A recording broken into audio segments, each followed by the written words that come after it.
If you're looking for a comprehensive video on sleep training that goes through all the background and all the major techniques in a step-by-step fashion, you found the right video. I'm Dr. Sujay Konsagra. I'm a child neurologist and a sleep medicine physician at Duke University. I've made this video in hopes of helping you navigate the challenges of sleep training for infants. The video has 4 parts. The first is an overview, followed by the 3 techniques that I typically go to that have safety and efficacy data to support their use. And if you like what you hear, hit subscribe or follow me on any social media platform. I'm That Sleep Doc. Let's dive in.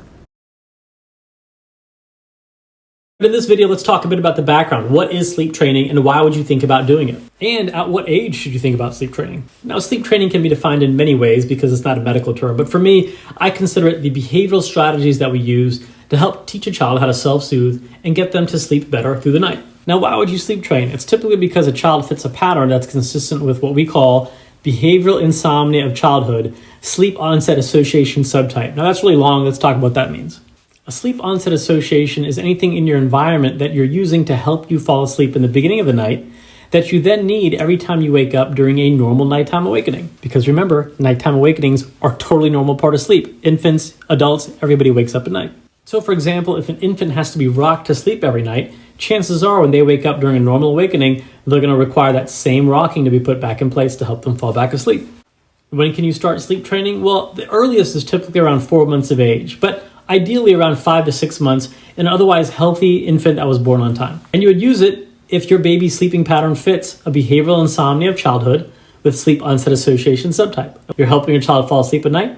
Your child has multiple awakenings at nighttime requiring you to intervene again. They can fall back asleep quickly when you intervene. And they have a good chunk of sleep in between these episodes because they're going through another full sleep cycle. And remember that sleep training is an option if you consider this pattern a problem. If it's not a problem for you, there's no need to fix it. You get to define whether it's a problem for you. No, you don't have to sleep train. Nobody should tell you you have to sleep train. But it's a safe and effective option. All right, it's time to give you the step-by-step instructions on my go-to sleep training technique. There are 4 that have data to support them. We're going to be talking about graduate extinction. I like camping out too for certain children, but again, my go-to is typically graduate extinction. I'm going to give you step-by-step instructions to walk you through the entire process of sleep training using graduate extinction. I'm going to have some summary slides near the end you can take screenshots of, so don't worry about writing everything down. For every sleep training approach, you're going to hear me harp on these criteria that ensure your child is in the right setup for success when it comes to sleep training. What age should your child be? Well, 4 months at the very earliest, but ideally closer to 5 or 6 months of age. As far as medical history, your child should be otherwise healthy and not born prematurely. If you have any questions, talk to your pediatrician. By 6 months of age, your child should be down to 2 to 3 naps, and there should be roughly a 3-hour wake window from the end of the last nap to bedtime. And as with every human being, we're going to try to have a routine in place prior to bed. Here we go, step-by-step instructions. Please know there are lots of different names for graduate extinction. It also goes by Ferber technique or controlled crying or controlled comforting. It's all the same stuff. At step 1, you're going to figure out what time your child is currently falling asleep each night on average. That is going to be set as the new bedtime. Why is that? Well, we want to line up the time we're actually attempting to put our child in the crib when they're naturally feeling sleepy. And we want to minimize the length that our babies have to cry in order to fall asleep at nighttime. So putting them in too early might mean longer stretch of crying. And as we just discussed, ideally that's about 3 hours from the time of their last nap. Step 2, you're going to go through your routine, 20-30 minutes, calm, relaxing, fun activities. And during this routine, you are going to get in all of that love, all the hugs, all the kisses, all the snuggles that you want with your baby. We're not here to take that away when we sleep train. That's not how we roll. Step 3, we're going to place our child into the crib while they're still awake after the routine. They must be awake at the end of the routine when they're going in their crib. Step 4, you are now going to distance yourself from the crib for a specified period of time. That can mean either leaving the room or you can just sit in the room with your child, but just sit slightly away from the crib. This is known as graduate extinction with parental presence. Nobody ever said you have to leave your baby when you sleep train. If you do end up leaving the room, make sure you have a really good monitor where you can watch and listen to your baby. Step 5, and this is the hard part. If your child starts crying, which they likely will during sleep training, you're going to wait a pre-specified period of time before you go in there and soothe them. How long are you going to wait? Well, that timing is arbitrary, but I'd recommend 5 minutes for that first check. Then when you go soothe them for 1 minute max without taking them out of the crib, and then wait your next pre-specified period of time, which could be 10 minutes. Then after that, could be every 15 minutes. And in between checks, you're going to go soothe them for 1 minute max. I don't recommend waiting longer than 15 minutes to soothe. Here are 5 different methods regarding different check-in times you can use. It's really up to you. You can see it's kind of arbitrary. Take a screenshot. Second night of sleep training, you can decide to use the exact same time intervals, or you can start that first interval a little bit longer than you did the night before. It's up to you. If your child wakes up at night, we're going to make sure they're not hungry. If they're hungry, we're going to feed them. We don't sleep train through hunger.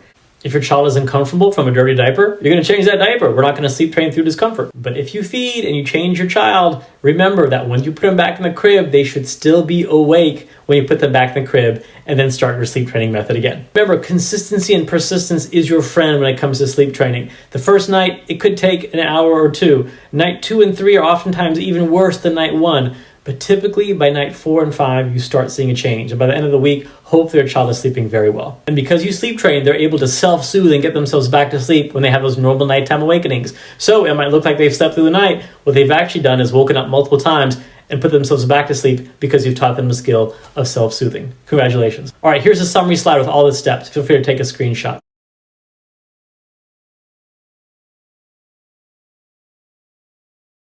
All right, sleep training technique number 2, camping out technique. Let's go through it step by step. We already talked about graduate extinction, which is my go-to method, but camping out is a close second. As you see on this gradient here, more upfront nighttime crying each night, faster response. With camping out, we have less nightly crying, but a slower response. There's usually a trade-off. The goal for all these methods is to help a child learn how to become a self-soother, fall asleep on their own and independently. That's the overriding goal. Camping out is a term that we use in sleep medicine world, but it has lots of other names. For example, the chair method, the sleep lady shuffle. In my opinion, it's all the same stuff, just different names. The good thing about camping out is that you can use it for older infants, but you can also use it into the toddler years. Step 1, you're gonna figure out what time your child is currently falling asleep each night on average. That is gonna be set as a new bedtime. Step 2, you're going to go through your routine, 20-30 minutes, calm, relaxing, fun activity. Step 3, you're going to place your infant into the crib while they're still awake, and then you're going to sit next to the crib until they fall asleep. If your child is in a toddler bed, you're going to sit next to the toddler bed. Now, you can do this for 1 or 2 nights, you can do this for a week. It all depends on how quickly your child learns to fall asleep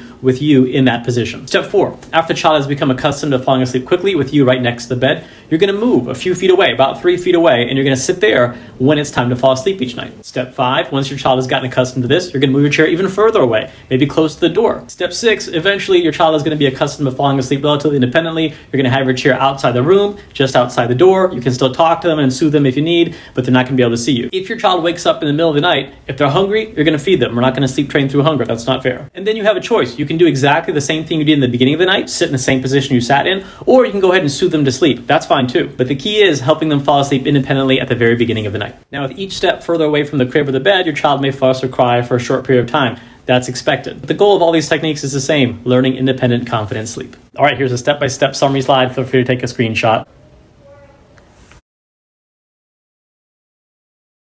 All right, let's talk about the extinction method of sleep training, which is by far my third choice when it comes to sleep training. First choice is graduate extinction. Second choice is camping out. A distant third is extinction. Now, the other name for the extinction method is the cry it out method, and everybody equates sleep training to cry it out. No, cry it out is only this method, extinction method. There are 3 other choices for sleep training, so all of sleep training is not cry it out. The truth be told, cry it out or extinction has really kind of fallen out of favor amongst parents and amongst sleep physicians over time. We just don't like using it. It's kind of endless crying without any soothing. Nobody feels great about that. Why am I sharing details about it? Well, it does have data to support safety and efficacy, so I'm going to share it with you. I'm going to give you the choices. You have to decide which choice is best for your family. When would you consider using it? Well, if you're using graduate extinction and your child gets more fussy and irritable every time you go to soothe them, you might consider switching to the extinction method. You'd also consider extinction if you are in crisis mode as a family. Your child is just not sleeping well, everything is kind of falling apart. In that situation, you would also consider extinction. Step 1, you're going to figure out what time your child is currently falling asleep each night on average. That is going to be set as a new bedtime. Step 2, you're going to go through your routine, 20-30 minutes, calm, relaxing, fun activity. Step 3, you're going to put the child in the crib while they're still awake. Step 4, you're going to leave the crib. You're going to either go outside of the room, or you can actually stay in the room, which is what I prefer. It's called extinction with parental presence. Go sit in the corner and wait, and wait, and wait, and wait until your child finally falls asleep. Of course, if your child is hungry, you're going to feed them. If they're uncomfortable because of a dirty diaper, you're going to attend to that. We're not going to sleep train through hunger or sleep train through physical discomfort. But this is the hard part about extinction method or cry out method. The waiting is endless. You just kind of wait and wait until your child finally falls asleep, which can be difficult. If you do choose to leave the room for the extinction method, I strongly recommend you have a really good monitor where you can keep an eye on your child and make sure you can hear them. If your child wakes up in the middle of the night, if they're hungry, you're going to feed them, but keep them awake through that feed and put them back in the crib while they're still awake. If they have a dirty diaper or they're uncomfortable, you're going to change their diaper, of course, but then you go right back to the extinction method after both those things are taken care of. All right, hope that helps. But again, hope you strongly consider graduate extinction or camping out as viable alternatives to the extinction method. And as always, here's a step-by-step screenshot you can take. Hope it helps. Good luck.